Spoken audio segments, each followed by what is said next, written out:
Hi friends, இங்கே பாருங்கள், வாய்க்கும் கைக்கும் சண்டை பயங்கரமாக போயிட்டுருக்கு. அதுவும் சைலண்ட்டாக போயிட்டுருக்கு.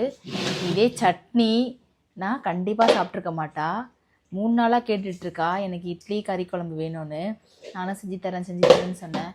லாஸ்ட்டாக இன்றைக்கி இட்லி கறி குழம்புன்னு இங்கே பாருங்கள், ஹாட் பாக்ஸ் பக்கத்தில் இருக்குது, குழம்பு பக்கத்தில் இருக்குது, சைலண்ட்டாக சாப்பிட்டுட்ருக்கா. இல்லைனா அந்த ஒரு இட்லியை நான் 1 மணி நேரமாக சாப்பிட்றேன்னு சொல்லணும், மல்லு கட்டி ஊட்டி விடணும். இங்கே பாருங்க, ஜெஸ்டி நல்லா இருக்கா? செம்மையா இருக்கு. அம்மா சமையல் எப்படி இருக்கே? சூப்பரா இருக்கா? நாளைக்கு வந்து தேங்காய் சட்னி இட்லி தான். தினமும் கறி குழம்பு வேணுமாங்க, இட்லி வேணுமா? நான் எங்க போறது?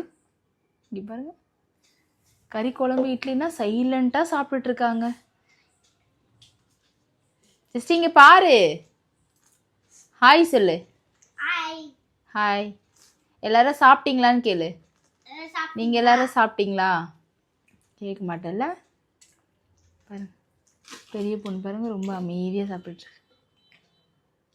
பார்க்குற பார்வை உங்களுக்கு வேறு வேலையே இல்லையான்ற மாதிரி. வாங்க எல்லாரும் இட்லி கறி குழம்பு சாப்பிட்லாம், ரெடியாக இருக்குது. வாங்க. ஓகே, எனக்கும் பசிக்குது. இட்லி கறி குழம்புலாம் சீக்கிரமாக பசிக்கும். ஓகே, பாய், குட் நைட்.